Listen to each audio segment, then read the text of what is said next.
Kita intro dulu. La la la la la la la la. Mereka yang terdesak untuk mempertahankan kuasa, lebih tepat lagi sebenarnya, mereka yang terdesak takut kehilangan kuasa ini, tuan-tuan dan puan-puan sekalian, memang sanggup buat apa sahaja untuk memastikan mereka ini kekal berkuasa. Ini termasuklah melakukan perkara-perkara yang sangat-sangat bersalahan dengan perlembagaan itu sendiri. Jangan main-main. Assalamualaikum warahmatullahi. Sebetulnya saya nak buat video pasal topik lain pada ketika ini. Saya ada banyak sangat topik yang ingin dipersembahkan kepada anda. Antara lain update berkenaan dengan langkah Dubai, di mana orang kata apa, ucapan Datuk Seri Anwar Ibrahim pada hari ini memang sangat-sangat kritik kalau nak ikutkan. Saya juga nak update berkenaan dengan apa yang berlaku di mana Zahid telah memaksa ahli-ahli Parlimen Barisan Nasional untuk berjumpa dengannya dekat Cameron sebelum dia terbang ke Sabah. Dan macam-macam lagi sebenarnya. Tetapi ada satu perkara yang sangat-sangat luar biasa. Hasil daripada keterdesakan kerajaan perpaduan madani ini berlaku pada tengah hari tadi. Iaitulah beberapa akaun yang mengkritik kerajaan, termasuklah akaun saya sendiri, telah dikenakan tindakan geo-restrict oleh TikTok. Ini akaun TikTok bukan akaun sosial media lain, tetapi akaun TikTok telah dikenakan geo-restriction. Apa maksud geo-restriction ini, tuan-tuan dan puan-puan sekalian?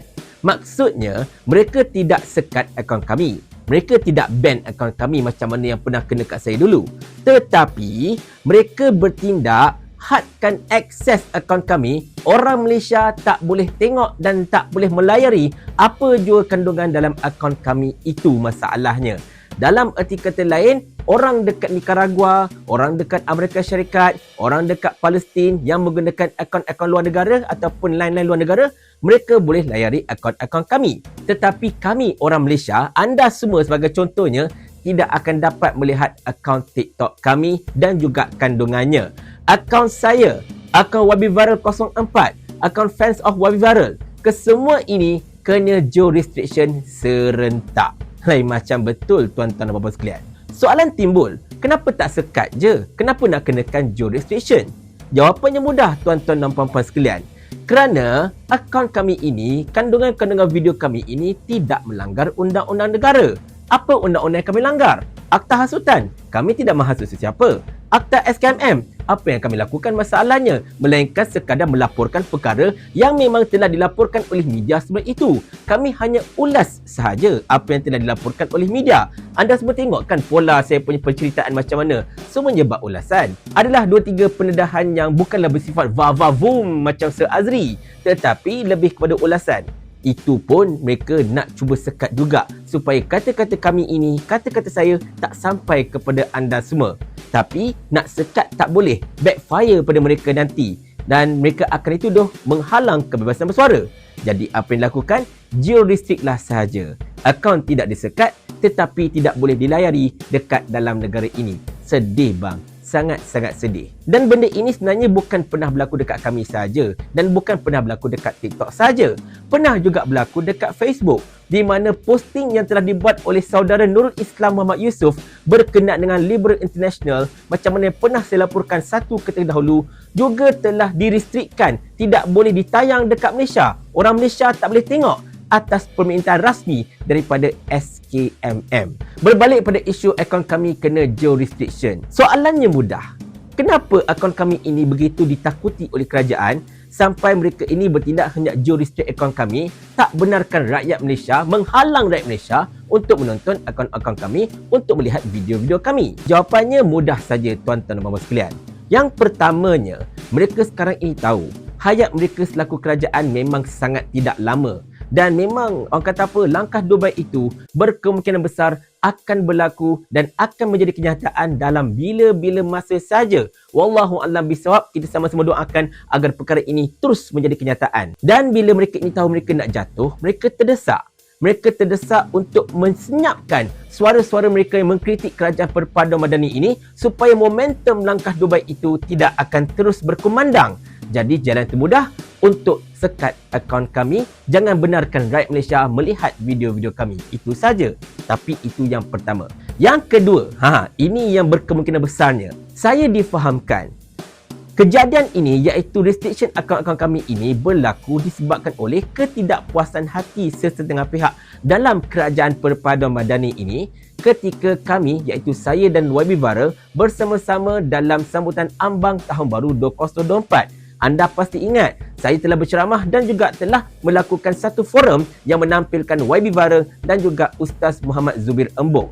Di mana dalam forum tersebut, YB Viral telah mempertikaikan tentang menu rahmah yang dijadikan sebagai satu bahan untuk memanipulasikan inflasi. Dan juga dalam masa yang sama telah mempersoalkan tentang hutang-hutang baru yang telah dibuat oleh Datuk Seri Anwar Ibrahim iaitu sebanyak 104.16 bilion. Dan banyak lagi persoalan-persoalan yang sememangnya menjurus kepada pembukaan satu lagi tin cacing yang sangat-sangat busuk baunya. Di mana benda ini mendatangkan satu perasaan pelik kepada kami. Takkanlah bila kita bercerita tentang menu rahmah itu merupakan satu kaedah manipulasi, itu menyebabkan mereka sangat-sangat triggered dan bertindak untuk menyekat akaun kami. Apatah lagi YB Viral menyebutkan tentang 100 juta dibelanjakan untuk menu rahmah untuk mendapatkan pulangan keuntungan sebanyak 231 juta ringgit saja, which is satu perkara yang sangat-sangat pelik dan juga tak boleh diterima akal. Tetapi difahamkan kerana angka-angka itulah akaun-akaun kami ini disekat. Dan ini membawa kepada persoalan, adakah perkara yang hendak disembunyikan oleh kerajaan berhubung dengan pelaksanaan menu rahmah ini? Apatah lagi, telah diberitahu kepada saya betapa projek IPR Rafizi Ramli pada tahun lepas dapat 750 juta untuk manfaat 4,100 isi rumah. Dan pada tahun ini nak tambah lagi 500 juta. Dah jadi 1.2 bilion dah dekat situ. Dan dalam masa yang sama juga difahamkan projek-projek ini ada melibatkan sepupu dan juga menantu menteri. Menteri mana masih lagi di dalam samar-samar gitu. Jadi mungkinkah disebabkan oleh perkara-perkara itu yang mereka triggered bila kami mula buka satu persatu berkenaan dengan apa yang berlaku di sebalik menu rahmah, apa yang berlaku di sebalik IPR itu. Kami tak buka apa-apa lagi tau. Kami mempersoalkan angka-angka yang memang telah dilaporkan dalam media. Kami tak berdedahkan apa-apa lagi. Itu pun nampak gayanya mereka telah kepanasan. Cuba kalau kami bongkarkan habis-habisan. Macam manalah agaknya ya. Kerana itulah tuan-tuan dan puan-puan sekalian, kami beranggapan memang langkah Dubai ini pada asalnya mungkin bagi kami satu perkara yang gimmick ataupun satu perkara yang boleh katakan sekadar untuk rattle the cage dalam kerajaan perpaduan madani. Tetapi melihatkan kepada momentum ini dan juga melihatkan kepada keterdesakan kerajaan pada ketika ini dan juga ucapan Datuk Seri Anwar Ibrahim yang saya akan laporkan dan ulas pada malam nanti insya-Allah, nampak gayanya benda semakin lama semakin menjadi kenyataan. Apatah lagi timbul satu laporan daripada Istana Negara di mana Yang di-Pertuan Agong dijadualkan untuk menyelesaikan dua urusan penting.